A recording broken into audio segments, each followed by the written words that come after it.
Hey there, it's Taylor Ellwood with Magical Experiments, and I'm really pleased because joining me today is one of my best internet friends in the world, Stephanie, and she writes amazing books on demonolatry and magical work. I'll let her go ahead and introduce herself and tell us a little bit about you and the stuff that you're doing. Hi, Taylor. Thanks for having me. And let's see. I have been practicing demonic magic since 1984, and I've been uh, working with demonolatry since about 1986. So I've been doing this a very long time. I've written over 35 books on the topic. Um, and well, I suppose that's probably about it. Well, and where can we find you on the web? You can find me at sjreisner.com. You can also do s-connolly.com. Okay, But and we'll definitely touch on that again at the end, but I always like to make sure so if people want to go check out your stuff. yeah. So wow, you have been practicing magic since 1984. That is almost the entirety of my life. Oh, wow. I started practicing magic in 1993, so it kind of gives me like a little under a decade later. Right. But it's fascinating to me when I hear those kinds of things because I think, wow, I've been doing this for a while, you've been doing this for a while, here we are, and I think in the in the rush, so many people out there practicing. Sometimes it's good to kind of appreciate the time spent invested in this kind of practice. So that's amazing and awesome. How did you get introduced to demonolatry in 1986? Well, it's actually kind of a funny story. I was a bit of a party girl. And of Hmm. course, at that point, I was kind of, I don't know, you go through those teenage stages because I was a teenager. I was like just barely, I don't know, about 16ish, between 14, 16. And I was kind of going through like this, oh, I'm evil and scary kind of phase. Oh yeah, we all go through that. Right? It's like, and the whole curse happy thing.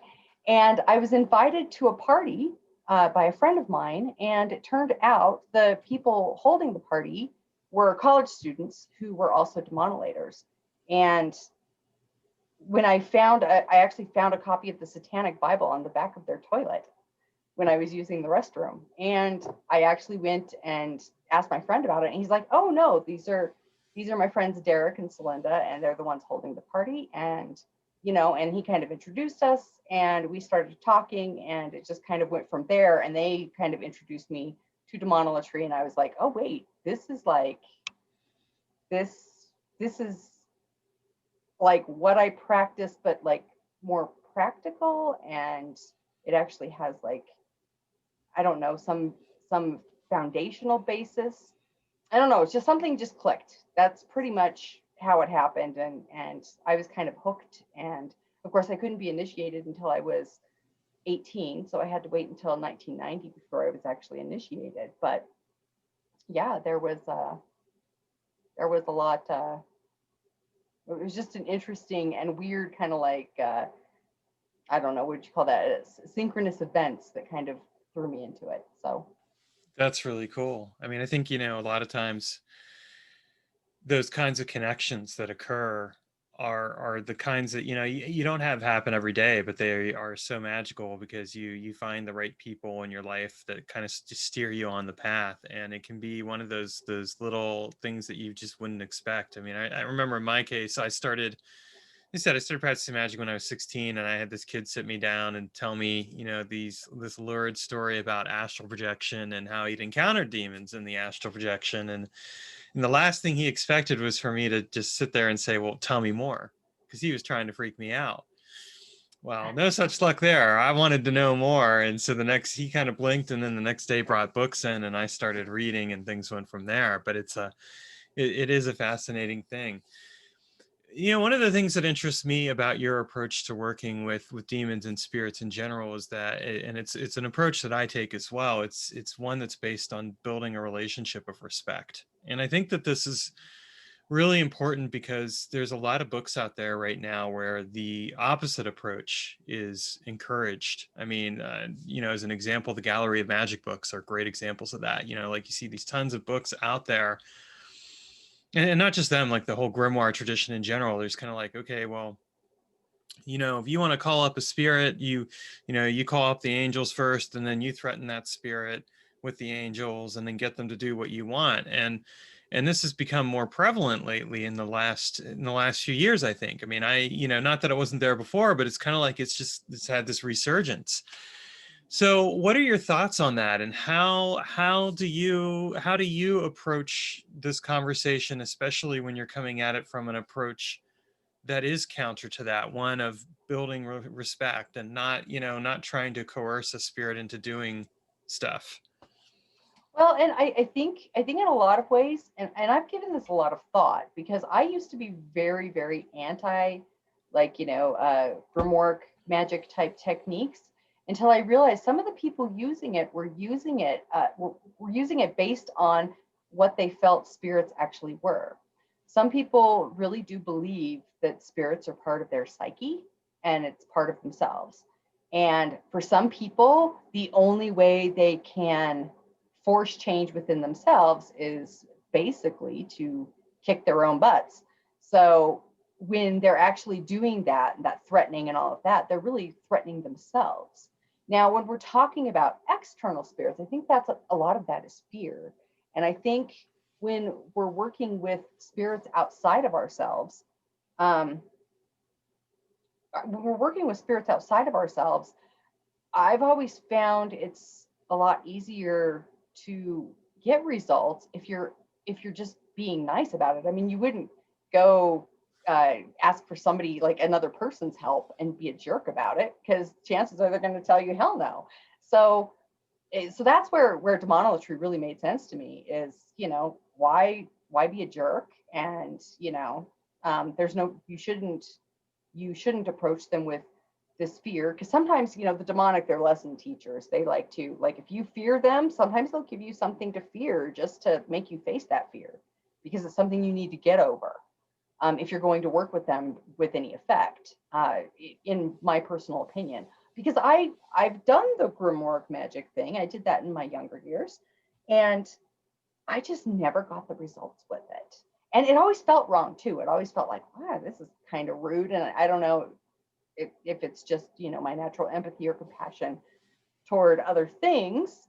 Um, but at the same time, even with the grimoire magic, even if you view those spirits as something inside yourself, um, I think you should at least respect yourself a little bit too. I mean, to not be such a jerk to yourself, and you shouldn't have to threaten yourself in order to, create change.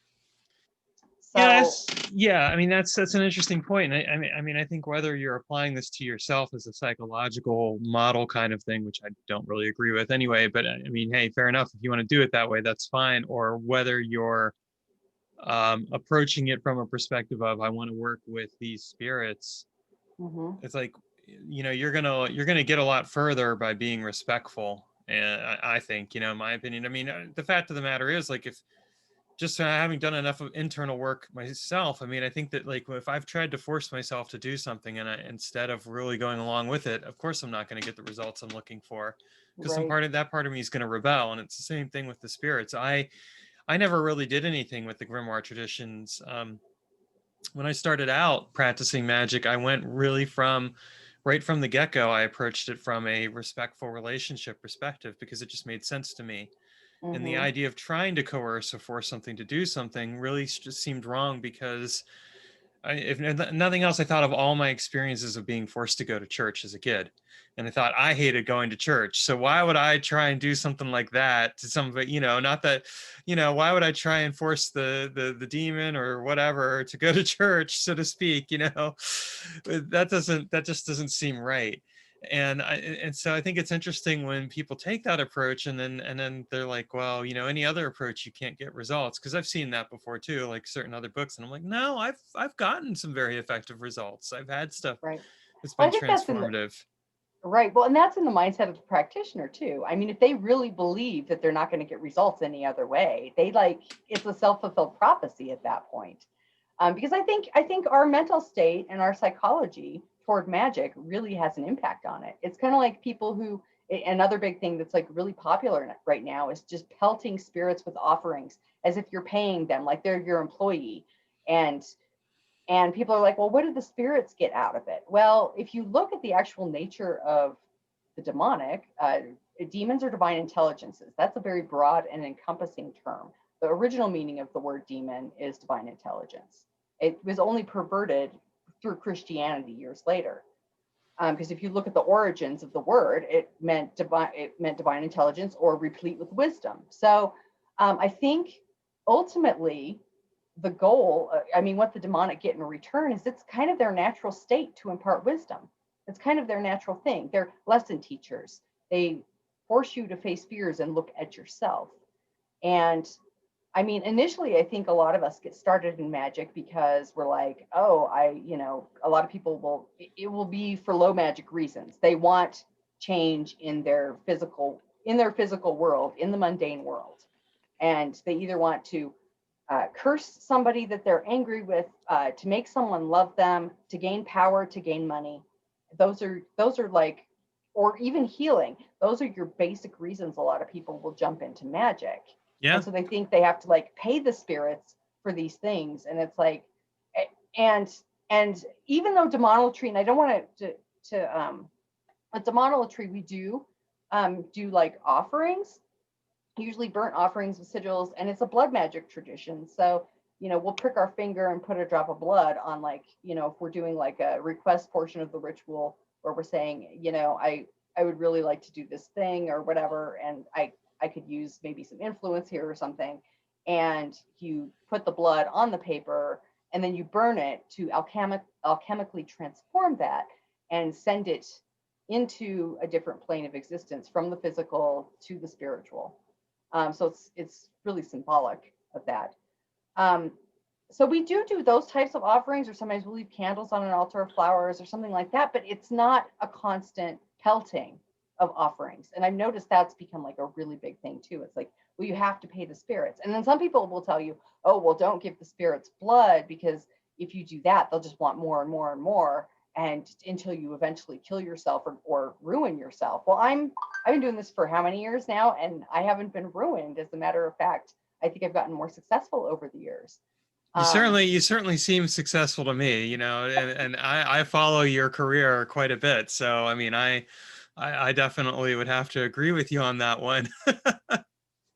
Right. So I mean, I don't think I don't think that I'm alone in this. I know a lot of other people who work with spirits respectfully and who offer drops of blood without any negative effects. So I think again, it goes back to the psychology of the practitioner. If you really believe that blood magic is this horrible evil thing that's going to destroy you, you're going to destroy yourself. Well, and I think, I mean, I've done blood magic myself as well, so I've certainly never suffered any ill effects from it. I mean, I think a good truism that people might keep in mind as far as the constant pelting of offerings is that less is more. Like I do Mhm. occasional offerings, Right. I might During offer major rituals. for Yeah. like major rituals or stuff like that. Like my offerings consist, for example, of the paintings and drawings that I do. I'll do one for like a spirit, and in fact I have one that's right over here for Agara's, the one goetic spirit, and so you can kind of see it there in the corner. But it's a painting, that I've done, and I mean I work with him occasionally, and that seems to be enough. It's like, okay, obviously if I'm going to do something major, I'll do some other offering. But I think again, what strikes me is that in a way, like what we're dealing with in a very real sense is kind of the mythology that people build around working with spirits and where they get that mythology from. Mhm. And I think, if you look, and this will seem funny coming from me because I've written books about pop culture magic, but if you look, a lot of times they get their mythology from pop culture. They'll Mhm. read these fantasy books and it'll be like they'll take them as gospel truth, And you know, hey, as someone who's drawn upon pop culture and used it quite successfully, I'm not knocking that, but at the same time, I think that's where that critical awareness, those critical filters are important. Like, test and verify, really figure out, like, why do I believe this particular thing, and does that belief really square with the reality? Hmm. And the results too. Right. That's important too, I think. Well, it's interesting too, because I mean, I remember talking with somebody once, and this person was like, well, and they were working with angels. They're like, well, I haven't had to do any offerings or anything else, but you've talked about the fact that you've made an exchange, you know, with these angels, and that doesn't make sense to me. And I'm like, well, I mean, maybe that's not the case for you, but for me, that's definitely been the case. I couldn't see myself working with any type of spirit without making some kind of recognition, some kind of devotion, or some type. But at the same time, I'm not going to go overboard either. It's not like I'm going to be like, all right, I'm going to load you up with a whole bunch of wine and bread and whatever else, because I need this right now, man. I really need it, and you better give it to me. Well, and the funny thing is a lot of people, magic doesn't always work in the way that some people expect it to. Like, I've seen, like, I've done the magical work for the one off, like, the job opportunity, or some sort of successful opportunity, or I needed some quick cash or whatever, and it's manifested. So I know that stuff will work. However, I've noticed that kind of magic is also very short lived. If you want long term, um, any type of like success long term in manifesting things into the mundane world, you do have to do the self work. And the demonic, or the spirits in general, because I'm one of those people, and I get criticized for this belief by some people, but I view different spirit types as different types of demons, because Mhm. they're all divine intelligence. Right. So it's just a matter of how it's like the goetic spirits are a certain type of divine intelligence. Angels are another type of divine intelligence. Planetary spirits are another type of divine intelligence, and just kind of down the line. There's a lot of different divine intelligence, but it's just that the demonic happens to be the darker, as people would call it, more what do you I don't even want to say negative, because I view everything as just shade of gray. There's no black and white for me, because angels can be jerks just as much as a demon can, Sure. but to the same end. It's all to the same end. Like, the demonic will guide you, so you may ask for one thing, but you're going to get something else, and they're going to be like, that's part of the job. You asked for this, I gave it to you, but you have to deal with this thing over here now. And then you have to work on yourself. And I think that's what has made it so fascinating for me, and why I've stuck with this for so many years. Because a lot of people will, like, kind of dip their toes into the occult, and then they'll run off and go back to the religion they were brought up with, or whatever. Or sometimes they'll hop from spiritual paradigm to spiritual paradigm throughout their entire lives, and never really find one place to settle, and not really find their own feet. But the reason it's worked for me, I think, is because there's no shortage of self work. I mean, that's really what it comes down to. There's always room for improvement in yourself. Yeah, no, that's true. I mean, I'm always doing self work. There's always a huge component of that in the magical work, especially when you do the long term work, because you have to figure out, like, you really do have to figure out what you want. I mean, I've lately been doing a lot of work around letting go of expectations and stresses and pressures in my life. And one of the things that came away was that I was like, I realized I really just want to write and make classes, and that's it. And I don't want to do virtual summits. I don't want to do some of these other things that I thought at one time I wanted to do. But then as I was like, well, what's really essential? Mm-hmm.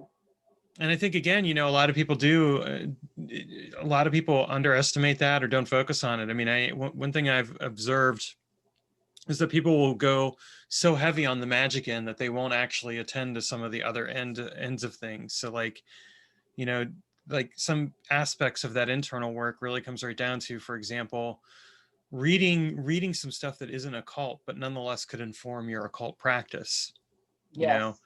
and or you know, doing other activities that aren't necessarily so heavily driven, but are nonetheless can inform those things and can help you build a balanced life. So I think that's really important as well. And the Mhm. spirits, you know, in my experience with working with the spirits, one of the things that's always stood out to me is sometimes they've pointed me exactly to the resources that I've needed, and they've been like, here, this is the stuff you need to look at. Like I just finished reading a book called Ego is the Enemy by Ryan Holiday, and that was a book that the spirits that I work with were kind of like, you really need to read this. This is going to have an impact on your life, and it's going to really help you move forward with the work we want you to do.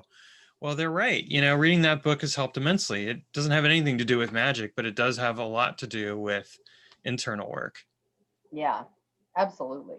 And I absolutely agree with that. I do that. I do that too. I'm always looking for, ways to improve myself. And not only that, but sometimes like as you get older, your priorities change, you know. For the last 2 years, I've been working on fiction, and now I'm finally ready to go back into writing the nonfiction again. I really needed a break because I had overdone it, like you said. My life wasn't balanced. I had overdone it, and I had spent so much time focusing on the magic end of things that I had literally like burnt myself out on the writing end of things. Um, and I was like, no, if at this point I really just need time to where I can work my own magic. I'm not really doing much for other people so much. So I can refocus on my own balance until I'm ready to start writing again, on those topics. Just Yeah, because, yeah, I that's mean, basically been the last three books of the current book I'm working on. I have nothing to do with magic whatsoever, and I've been happy about it. I'm like, I'm almost ready to start writing another book on magic again, but I needed a break for mhm, that same reason. I was burned out, and I think, you know, a lot of times when you look at how people approach magic, there is kind of that, especially when you're younger, but even sometimes when you're older, there is that sense of, well, you know, this is what I've got to be doing all the time. Well, what about the value of taking a break? What about the value of being able to step away and come back and actually give the work that you've done some time to really percolate and immerse itself in the layers of your being so that you can come back to whatever you're going to do in a way that is much more knowledgeable and informed because you've actually given yourself that time to just be instead mhm, of trying to always do. right. And it also makes a difference too, like, with because for a long time there, I was doing a lot more. I felt like I was doing more magical work and readings and stuff like that for other people than I was doing for myself. And so I had to like reclaim my own personal practice at one point too, because it is easy to fall off the rails and get sidetracked. So you have to sometimes stop and balance yourself and regain, everything and get everything back in balance, and then try a different approach so you're not doing the same thing to yourself again. And that can Yeah, be a hard lesson to learn. It really can. I don't care how old you are.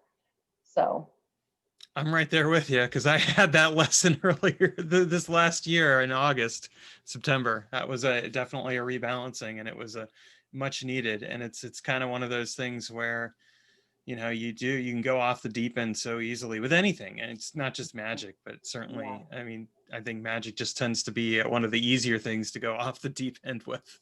Yes. So what are some of what are some of your upcoming projects that you're thinking of starting to get back into, if So, you can well, share? yes, I actually have some books in the works that have been in the works for a while. It's just that, they weren't speaking to me. And one thing, especially when I'm working on books about magic, is I don't want to say they're divinely inspired, but I want to actually feel them. You know what I'm saying? They need to really, um, I need to be really excited about my projects in order to really bring to the reader what I'm hoping to bring to them. So I have been doing like a combination of like public projects and private projects. Just because, honestly, there was a point a few years back where I actually thought to myself, I don't know if the general culture is like really appreciating my work, because you end up when you're in the spotlight. Anytime you write something or put something out there, you have people that will just rail against you, and they won't mind their own great work, but they will mind yours as much as they possibly can. And I was just burnt out on that too. I was burnt out on all the criticism and all the fighting against me, and I was like, maybe I should just publish for a select group of people who actually really do like my stuff. If they don't like my stuff, they better not be on my mailing list, for one. But only offer certain books to these people. And that's like been working really well because I've still been putting out like small projects. Like Hmm. last year, we did kind of like a demonolatry catechism, which was basically kind of a, different philosophies and thoughts and ways of doing things that are specifically for traditional demonolators. And so it was more like a book of kind of like philosophy, in a sense. And we put that out to our private mailing list. And I've also done some like monographs where I've taken like articles I've written for other groups and everything, or private private publications or groups and everything, and then I put them into one complete thing, so people aren't having to spend hundreds of thousands of dollars trying to get them once they're out of print, because I don't believe in that. I mean, I don't think that, I mean, getting a leather bound copy of something is one thing, but when it goes out of print after that and it becomes like rare to where people can really overcharge for things, I'm kind of against that. So I put out small, like little booklets of these articles and everything that I had in these high priced, limited edition anthologies, and gave those to the people on my list too. So I've done little projects like that, but I do have one of these private projects I have coming up is the Preeminent Curse, which is basically an execration magic thing. And anybody who's interested in that, if they join my mailing list, and we'll give the information later, but they can actually get a copy of that book. Very cool. So, but I'm also doing some more public things. Like I'm doing a couple collaborative projects actually. One about 4 Demon Queens, and I'm writing that with JC DeCesare. Hmm. And I'm doing a collaboration with NPthos, and we're putting together like a traditional demonolatry / craft type spell book. Oh, So it's very cool. basically spells with demons. So more along the lines of, more traditional witchcraft type stuff. So it's not really ritualistic, which is kind of fun. That's been interesting and enjoyable. And then, oh, what else? Oh, I'm working on the Book of Leviathan, which is basically covers like the demerge and creativity, and for people who are just creative thinkers. So just some stuff like that has been percolating for a long time, and I've written bits and pieces here and there, and I may have like portions of a manuscript already done. I just haven't finished them. And so this year I'm going to try to finish some of that stuff and get it off my plate and out to people, and hopefully I'll be successful with that, because I still have a lot of fiction I want to write too. So that's a delicate balancing act too, because with fiction you almost have to release on a regular basis or your readers will quickly forget about you in today's market. Yeah, they do. I mean, I found that to be true as well. That's why I'm working on my latest zombie apocalypse thing before I do a nonfiction book, because I just released one in November. So it's like if I can get it out by the end of January, beginning of February, I'm probably good to go. But it is that same kind of thing. Yeah. Well, and it's interesting you mentioned that, because like you, I also find that like the books have to speak to me. And if they're not speaking to me, if there's not that connection, I'm not going to necessarily write them. Mm-hmm. And it's interesting because my wife and I've been talking about this a bit. Like my thinking process when it comes to books and really just things in general is I like to compile vast amounts of information and process it and think about it and think about it and think about it and think about it, and then I'll write. And it Mm-hmm. seems like my writing is really fast. Like I've had people be like, "Wow, you're so productive. You're putting out books left and right." And it's like, well, I am, but I'm not. It's that I've had taken all this stuff and I've processed it and I've thought about it and thought about it and thought about it, and I've written it in my head multiple times, and now I'm finally ready to put it onto the keyboard and put it out there. Yes. Is that like what your writing process is like as well, in a way? It is, except I tend to be one of those people where I will like so I have a very I write in a non-linear way. Some people write very linear. They start at the beginning of the book and they write all the way through to the end. I can do that with like shorter chapbook type things, but I actually have to So I'll write a piece, I'll like write, 1,500 words, and then I'll just sit on it and I'll think about it and I'll reread it and I'll reread it. And then I'll come up with like an outline. And because usually for me, like a book starts with like a paragraph summary, Mm-hmm. It's like an idea. And that's where it starts. And then I'll write a paragraph, like the intro or whatever, or my thoughts on a certain topic within that particular area. And then I'll let it sit and I'll just kind of set it off to the side. So what I end up with is like generally like a file of like, 8 or 9 articles that are all related, but they're not quite together yet. And then I'll put them like in Scrivener. This is why I need a program like Scrivener, because it like separates things. Whereas like Word, you have to scroll. If I had to do that, I would go crazy. I'd be scrolling my life away. Um, so I put all these in these sections and then I'll move them around and then I'll build an outline kind of around them and then I have to kind of sew it together. So my process is kind of like I'll write a bit, I'll think about it. I'll write a bit, I'll think about it. Sometimes I even experiment with it because especially when you're talking about magic, I only want to share the stuff that I find the most effective. If I try a certain thing and there's just really no effect, um, I find myself kind of like, I Yeah, I'm not gonna write about the. I really don't either. I've had a few right. projects where I was like, it was a great idea at the time. I tried to execute it and it totally flopped. And I was like, I'm never writing about that. It didn't work. And then on the other hand of that, I've had experiments that I've been working with for years now that are not quite done yet. And so I've written bits and pieces and everything, but they're not quite done. And to be honest, I'm not quite sure that I'm at a point where I could write it and it would make sense to anybody else yet, because I don't know that I know it well enough to be able to convey exactly what I'm I'm right trying to there say. with you. I mean, Yeah. you and I you and I have some pretty similar approaches in some ways. I mean, we have individual personalizations, but it's the same thing. I mean, I've done stuff too where I'm like, been working on it for a while, and I'm like, it's just not ready yet. It'll get out there someday, but it's not yet.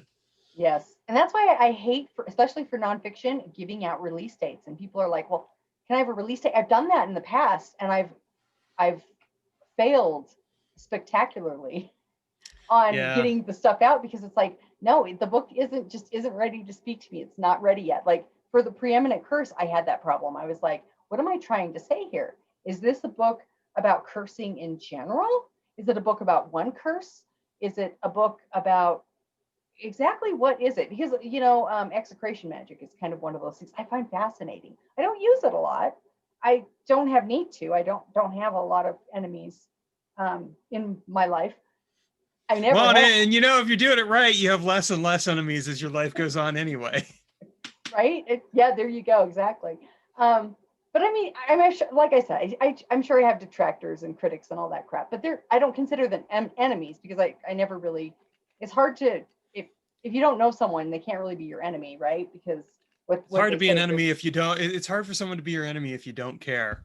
that's exactly it. That's exactly it. So anyway, but I find execration magic just this most fascinating thing. And so I didn't know where I was going with it. So it sat there on my hard drive and I worked on it and worked on it. And I told people, oh, it'll be out this year. And then, oh, it'll be out next year. And so I actually had people who were so upset they'd like dump my mailing list. They're like, she's never going to finish it. And they just kind of wandered off, which is okay. I get that. But it it's finally like starting to come together. I like actually put it into Scrivener because I can like move stuff around. And I started moving stuff around and I realized there was some repetition and I deleted all that repetition and I was like, well, this might be something. And so I sent it to a friend of mine and I said, is this something? Do I have something here? Can you tell what my point is? Is there some logical order to it? Does it make sense?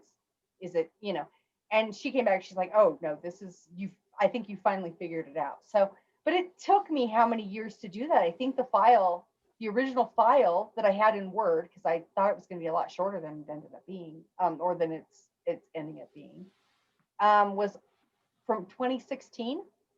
So I've been messing around with this thing for almost 5 years now. It's frustrating. It is frustrating. I had that experience with my book Magical Identity. It took me over 5 years to write that book. And a lot of it was spent researching. And I mean, I have books that I'm currently researching for that I'm not going to write for years yet. Like Mm-hmm.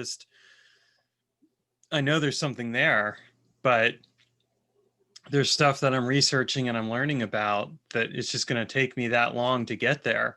And then there's other books where it's like kind of like it'll be short term, but again, I don't do release dates either because I'm just kind of like it'll be written when it's written, and you'll get it when you get it. And if you push me about it, it's going to just take that much longer. And that's why I really don't talk about the books that I'm working on at a given time, other than to just to throw out an occasional hint or ask some questions like, what questions do you have about this topic, just so I can see what people are asking about it. But Right. it's just too much stress and pressure to try and conform to what other people want. I mean, I think that it's just gotta the book has a life of its own. I mean, this is true with fiction as well, but certainly with nonfiction, with magic books, they have their own lives, their own essence, their own being. It's not even just that you're writing it. I think it's you're mediating that experience and you're in a communion with it.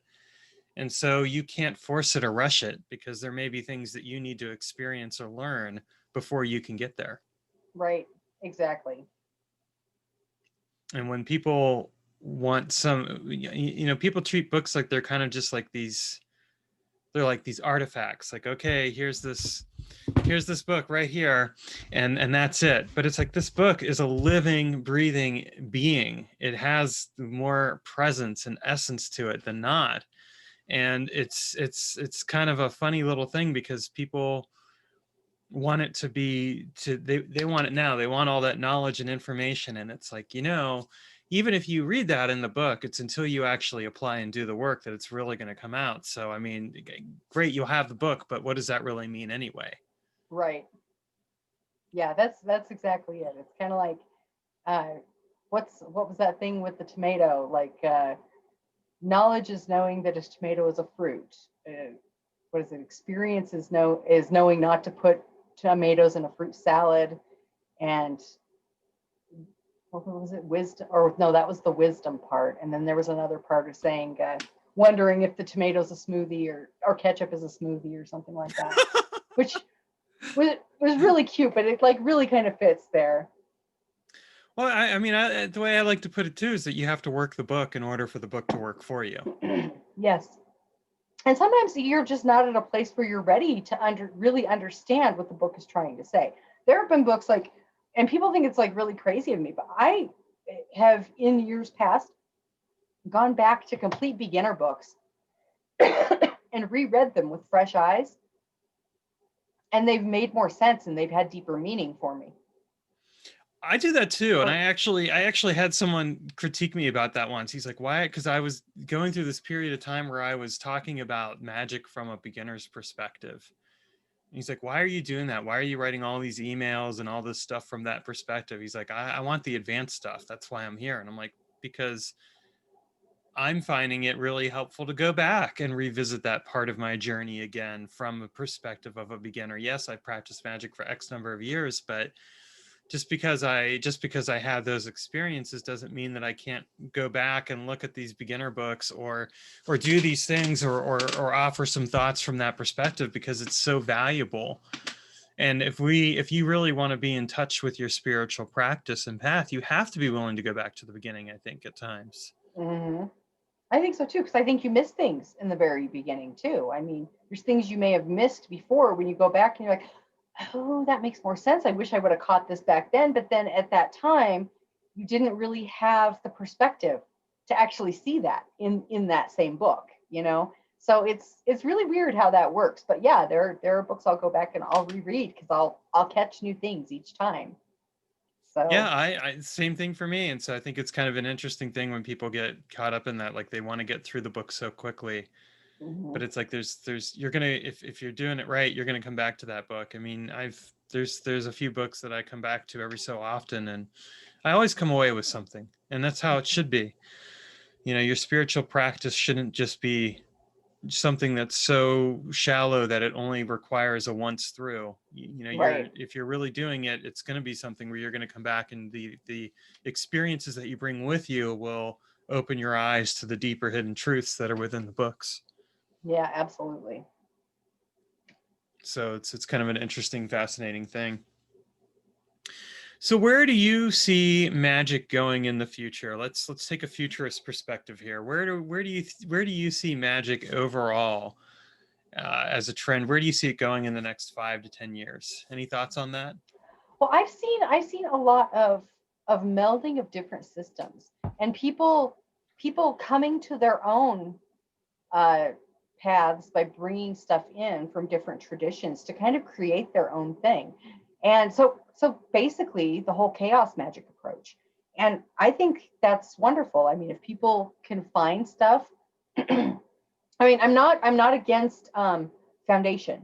That is one thing I do find lacking in the current climate. But I do see that some of the older practitioners are noticing that and trying to rectify that by offering classes in foundational basics. And we, even the demonolators, have started doing that with our pre-initiates. We're like, especially if we're doing like an online class or something, we're trying to create foundational classes, because a lot of the correspondences and elements of magic have like this foundational layer through all of the different Western magical traditions, whether they're new or old. They all have, they all have properties and elements and planetary correspondences and colors and herbs and all of this. That's all pretty much, for the most part, consistent throughout most traditions, regardless if you're practicing Celtic witchcraft or if you're practicing some sort of, uh, hermetics like, Golden Dawn or whatever. There are some very similar, um, and in many cases, the same properties that flow through all of that. And a lot of the beginner magicians don't know that because they haven't been given the foundational training. So I see possibly more foundational training to where people understand that. But then it's like once you learn how to do all that, you can break the rules meaningfully. And that's where chaos magic comes in. So it's great you can draw from this tradition and this tradition and this tradition into like a mishmash of your own thing. But it's also really good to know why these things are these things and why they were done in those traditions is the way they were done, and to bring that into your practice in a meaningful way. So you Yeah. can break the rules in a meaningful way. So, And that's, oh, go ahead. I Hi. was going to say, I agree with you about the foundational piece. I think that that's really important. You can't, the way I like to think of it is that you can't really experiment with magic if you don't understand the foundation. If you don't have a foundational experience and knowledge that kind of gives you an idea of what the rules are, and then you can start to bend and break them and see what happens. Right, exactly. And also the reasoning behind it. I think, if you know why in a certain tradition red candles are used for a specific type of ritual or whatever, it gives it a more of a deeper meaning as well, and maybe a richer experience overall. For sure. So All right. Well, I'm going to wrap us up here, but tell us where we can find you again on the web. So that way, if people want to sign up for your newsletter and find out about those awesome new books that are coming out, they can. it is at SJ Reisner at sjreisner.com. So it's SJREISNER.com. And that's going to And be in the also, show notes too. yeah, and demonolatry.org if people are interested in demonolatry specifically. But I don't announce like private books on that website because that's more of a public information website. Okay, perfect. Well, thank you so much for coming on to the show. I enjoyed talking with you about the spirits, but also talking writing craft and books, because we're both writers and we both geek out about that. So it's kind of hard not to whenever we get Right? together. True. Well, thank you for having me. It was fun. All right, take care.